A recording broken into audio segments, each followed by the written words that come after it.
But first, well, finally, what we've known for 6 months, it was coming, it's now official. We are in recession, and not just any recession. With a 7% economic contraction over the last 2 quarters, this is the deepest recession by far since the current records began 60 years ago, and it's likely to be the biggest slump since the economic contraction of the Great Depression. Now, I'm a pragmatist for the most part.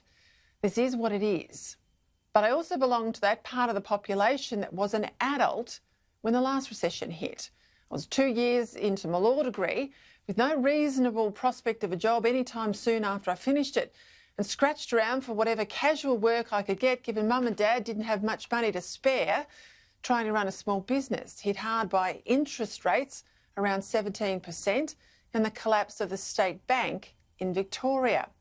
This time around, the focus isn't so much on how we got here, given the cause of this recession is a global pandemic, but having had little control about how we got here, what we can control, what we must control, is how long it is and how deep it is before we come out of this recession. Now, apart from the obvious, this recession does mean serious trouble ahead for government budgets and household budgets, for businesses big and small. There are 2 points I want to make. First, our country and the wider world is in far better shape than it was in the 1930s depression, or indeed Labor's recession that Paul Keating said we had to have back in the 1990s.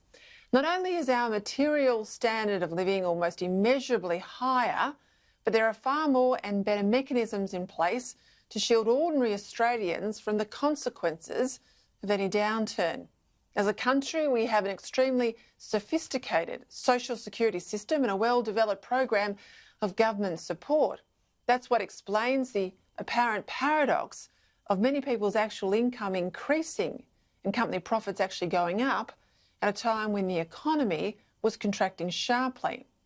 Second, and more importantly, our attention should not be on the mess we're in, but the measures we propose to take to improve things.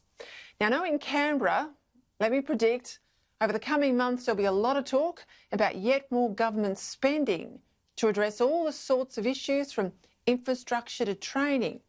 Of course, we need better infrastructure, I get that, better training, hard to argue with our leaders. Yet what we need is not more economically engaged government, but a more economically capable population. Not more government in our lives to get us out of this mess, but less government regulations, less government tax hits, more opportunities for people to get up and go rather than ever greater government meddling in everything. A swift return to prosperity will only happen if government makes it easier for individuals and businesses, small business in particular, to make the products and deliver the services that our economy needs and that people want. Red tape, green tape, and the damn phobia that's killing agriculture, none of those help. And perhaps the most critical of all, the way we've allowed this country to go from being one of the cheapest and most reliable providers of domestic energy in the world to one of the most expensive. You want to get out of this hole? Well, if nothing else happens, if we fix the mess on our energy networks, then I reckon that's half the battle won. For months now, I've been saying that this pandemic will be a test of character. Ultimately, it won't be governments that get us through this. It needs to be us. Our resolve, our resilience, our willingness to stand up to weak governments, particularly at local council and state level, that are spending big but delivering little.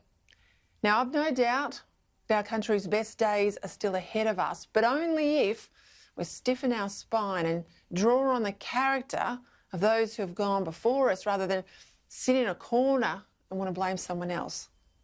And I think this was very much the message from the Prime Minister today. A dislocated nation, Mr Speaker, is not success. That is a continued resignation to the virus. And Australia will not resign to this virus, Mr Speaker, and our economy will not resign to this virus.